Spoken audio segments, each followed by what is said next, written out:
Good evening. I'm Henry Morgenthau, producer of the program you are about to see.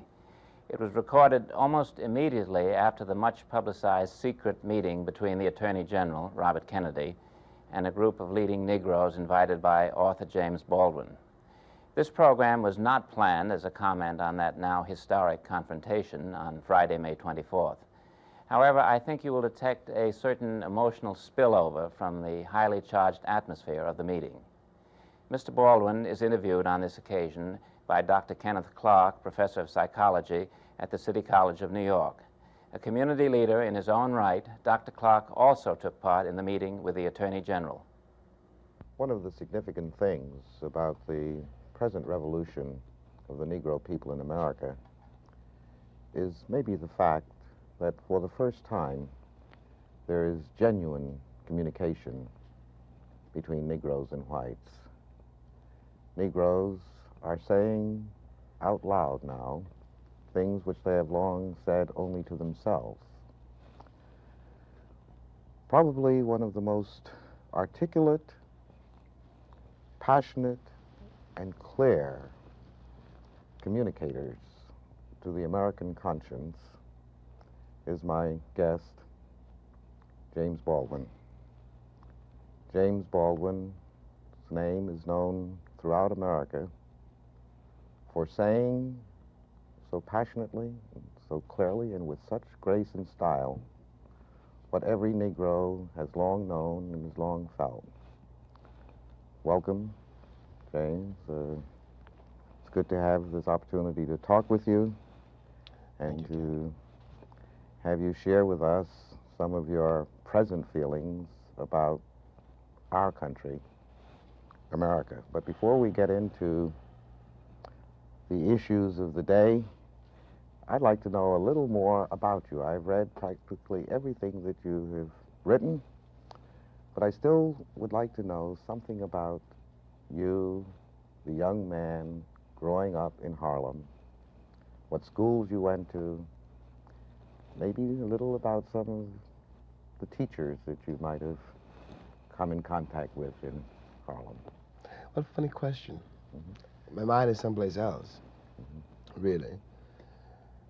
But to think back on it, I was born in Harlem Hospital, you know, and we grew up, the first house I remember was on Park Avenue, which is not the American Park Avenue, or maybe it is the American Park Avenue. Uptown Park Avenue. Uptown Park Avenue, where the railroad tracks are. And we used to play on the roof and in the, I can't call it an alley, but near the river. It was a kind of dump, garbage dump. And those were the first scenes I remember. I remember my father had trouble keeping us alive. There were 9 of us. And I was the oldest, so I took care of the kids and dealt with Daddy, whom I understand much better now. Part of his problem was he couldn't feed his kids. But I was a kid and I didn't know that. And he was very religious, very rigid. He kept us together, I must say. And when I look back on it, after all, it was nearly 40 years ago that I was born, I think back on my growing up and walk that same block today because it's still there. And think of the kids on that block now. I'm aware that something terrible has happened, which is very hard to describe. I am in all but no technical legal fact a Southerner. My father was born in the South. No, my mother was born in the South. And if they had waited, 2 more seconds, I might have been born in the South. But that means that I was raised by a family whose roots were essentially rural and Southern rural. And whose relationship to the church was very direct because it was the only means they had of expressing their pain and their despair. But 20 years later, the moral authority which was present in the Negro northern community when I was growing up has vanished.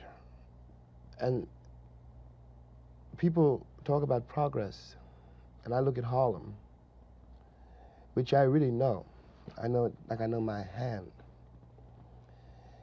And it is much worse there today than it was when I was growing up. Would you say this is true of the schools, too? It's much worse in the schools. What school did you go to? I went to PS 24, went to PS 139. 139. You know, We Frederick are Douglass. fellow alumni. I Yeah. went to 139. And I didn't like a lot of my teachers, but I had a couple of teachers who were very nice to me. One was a Negro teacher. And I remember, you asked me these questions, so I'm trying to answer you. I remember coming home from school, and you can guess how young I must have been. And my mother asked me if my teacher was colored or white. And I said she was a little bit colored, a little bit white, but because she was about your color. And as a matter of fact, I was right. That's part of the dilemma of being an American Negro, that one is a little bit colored and a little bit white. And not only in physical terms, but in the head and in the heart. And there are days, this is one of them, when you wonder what your role is in this country and what your future is in it. How precisely you're going to reconcile yourself to your situation here, and how you're going to communicate to the vast, heedless, unthinking,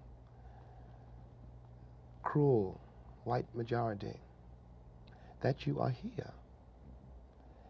And to be here means that you can't be anywhere else. I could, in my own person, leave this country, and I could go to Africa, I could go to China, I could go to Russia, I could go to Cuba, but I'm an American. That is a fact. Yes, Jim. Am I going ahead and... No, this is certainly some of the things that we're after. But as I read your writings and know that you came out of PS 24 and my alma mater, Junior High School 139, I see that no one could write with the feeling and with the skill with which you write if you did not get in PS 24 and 139 a certain type of education. Now, I'd like to go back to the point that you made that the Harlem that you knew when you were growing up is not the Harlem now, and see if we can relate this also even to the school. Let's see if we can. It was probably very important for me. I haven't thought about this for a long time, so it was probably very important for me that at the point I was going to PS 24, the only Negro school principal, as far as I know, in the entire history of New York, was the principal. It was a woman named Mrs. Ayer. And she liked me. And in a way, I guess she proved to me that I could, that I didn't have to be entirely defined by my circumstances. Because you know that every Negro child knows what his circumstances are, though he can't articulate them, because he's born into a republic which assures him, in as many ways as it knows how, and has got great force, that he has a certain place and he can never rise above it. And what has happened in Harlem since is that generation has passed away. Mrs. Ayer was a sort of a model, in a sense. She was a proof. She was a living proof that I was not necessarily what the country said I was. And it is significant, Jim, that we do not have a single Negro principal in the New York public school system today.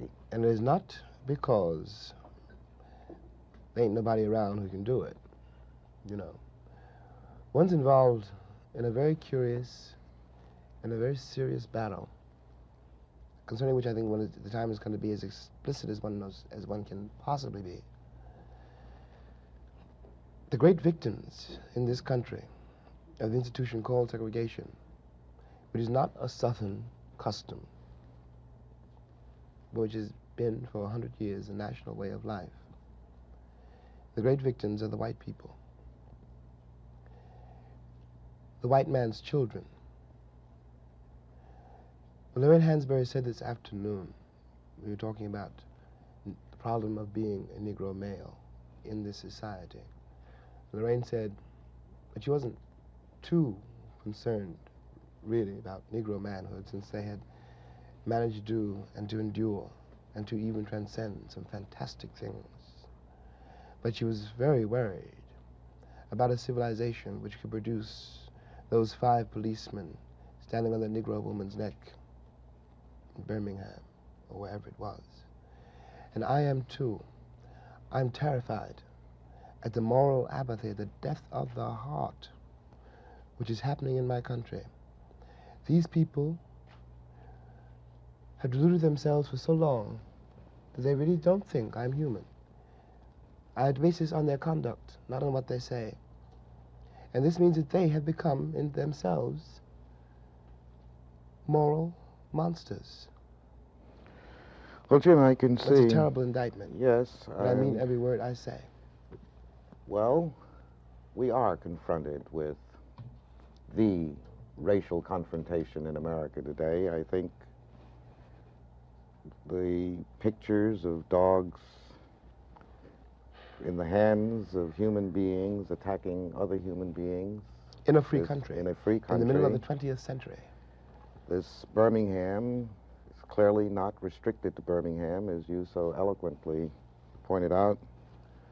What do you think can be done to change, to use your term, the moral fiber of America?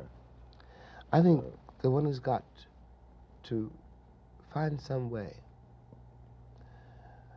of putting the present administration of this country on the spot. One has got to force somehow from Washington a moral commitment, not to the Negro people, but to the life of this country. It doesn't matter any longer, and I'm speaking for myself, for Jimmy Baldwin, and I think I'm speaking for a great many other Negroes too. It doesn't matter any longer what you do to me. You can put me in jail, you can kill me, but by the time I was 17, you had done everything that you could do to me. The problem now is, how are you going to save yourselves? It was a great shock to me. I want to say this on the air. The Attorney General did not know. You mean the Attorney General of the United States? Mr. Robert Kennedy. Didn't know that I would have trouble convincing my nephew to go to Cuba, for example, to liberate the Cubans in defense of a government which now says it is doing everything it can do, which cannot liberate me. Now, there are 20 million people in this country, and you can't put them all in jail. And I know how my nephew feels. I know how I feel. I know how the cats in the barbershop feel. A boy last week who was 16 in San Francisco told me on television, thank God we got him to talk, maybe somebody will start to listen.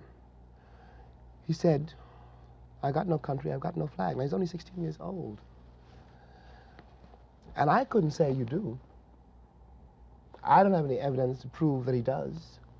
They were tearing down his house because San Francisco is engaging, as most northern cities now are engaged, in something called urban renewal, which means moving the Negroes out.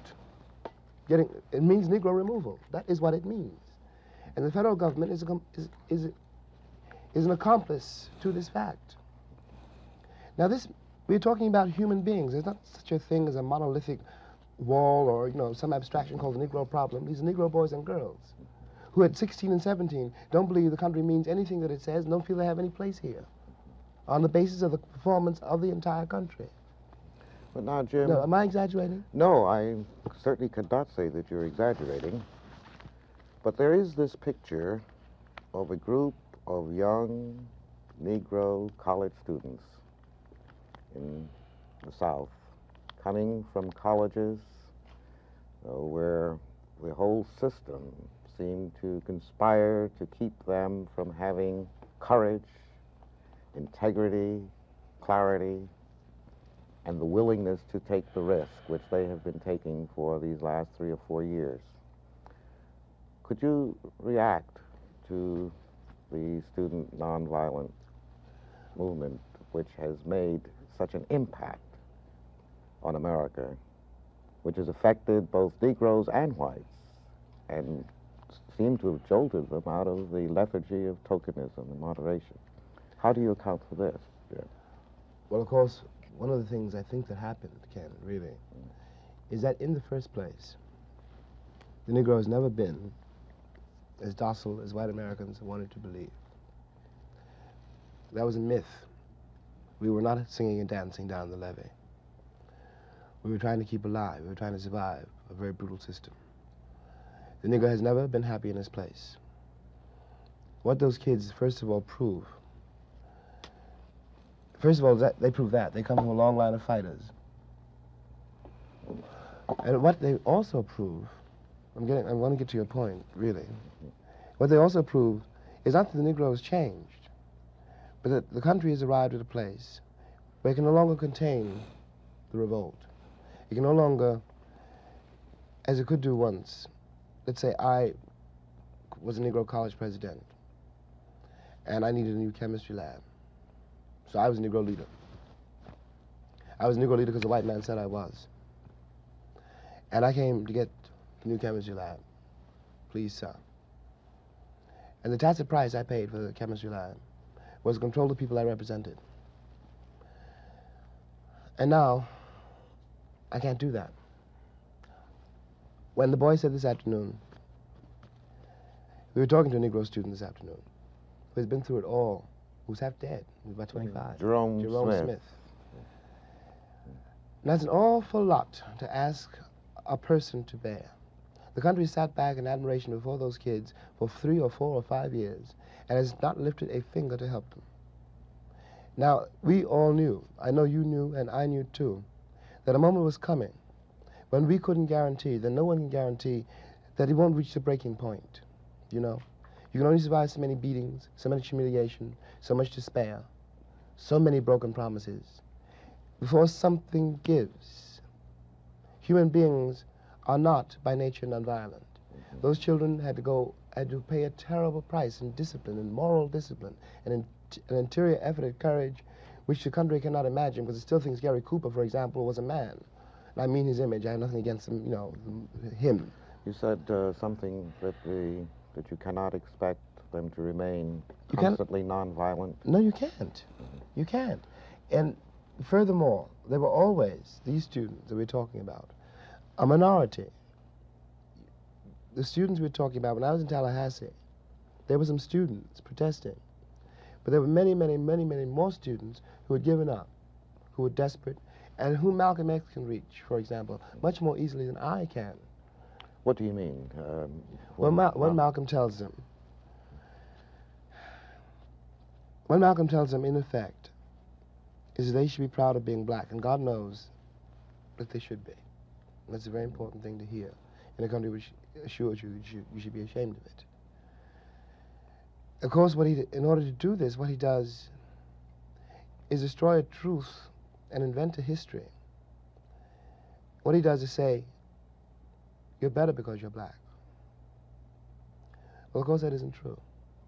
That's the trouble. Do you think that this is an appealing approach, and that the black Muslims, in preaching black supremacy, seek to exploit the frustration of the Negro? I don't think, put it as simply as I can, and without trying now to investigate whatever the motives of any given Muslim leader may be, it is the only movement in the country which we can call grassroots. I hate to say that, but it is true. Because it is only When Malcolm talks, or one of the Muslim ministers talk, they articulate for all the Negro people who hear them, who listen to them, they articulate their suffering. The suffering which has been in this country so long denied. That's Malcolm's great authority over any of his audiences. He corroborates their reality. He tells them that they really exist, you know? Jim, do you think that this is a more effective appeal than the appeal of Martin Luther King? It's much more sinister because it is much more effective. It's much more effective because it is, after all, comparatively easy to invest a population with a false morale by giving them a false sense of superiority. And it will always break down in a crisis. It's the history of Europe, simply. It's one of the reasons we're in this terrible place. It's one of the reasons that we have 5 cops standing on a black woman's neck in Birmingham. Because at some point they believed, they were taught and they believed that they were better than other people because they were white. It leads to a moral bankruptcy. It is inevitable. It cannot but lead there. But my point here is that the country is for the first time worried about the Muslim movement. It shouldn't be worried about the Muslim movement. That's not the problem. The problem is to eliminate the conditions which breed the Muslim movement. Well, I'd like to come back to get some of your thoughts about the relationship between Martin Luther King's appeal, that is effectively nonviolence, and his philosophy of disciplined love for the oppressor. Martin. And what do you think what is the relationship between this and the reality of the Negro masses? Well, to leave Martin out of it for a moment, Martin's very rare, very great man. Martin's rare for 2 reasons, partly because just because he is, and because he's a real Christian, and he really believes in nonviolence. He's arrived at something in himself, which permits him, allows him to do it. And he still has great moral authority in the South. He has none whatever in the North. Poor Martin has gone through God knows what kind of hell to awaken the American conscience. But Martin has reached the end of his rope. There's some things Martin can't do. Martin's only one man. Martin can't solve the nation's central problem by himself. There are lots of people, lots of black people I mean now, who don't go to church no more and don't listen to Martin, you know, and who anyway are themselves produced by civilization, which has always glorified violence, unless the Negro had the gun. So that Martin is undercut by the performance of the country. The country is only concerned about nonviolence if it seems that I'm going to get violent. But it's not worried about nonviolence if it's some Alabama sheriff. Jim, what do you see deep in the recesses of your own mind as the future of our nation? And I ask that question in that way because I think that the future of the Negro and the future of the nation are linked. They're indissoluble. Yeah. Now, what do you see?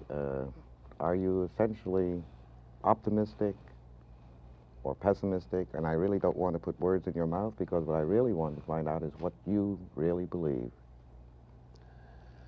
Well, I'm both glad and sorry you asked me that question, but I'll do my best to answer it. I can't be a pessimist because I'm alive. To be a pessimist means that you have agreed that human life is an academic matter. So I'm forced to be an optimist. I'm forced to believe that we can survive whatever we must survive. But the Negro in this country, the future of the Negro in this country is precisely as bright or as dark as the future of the country.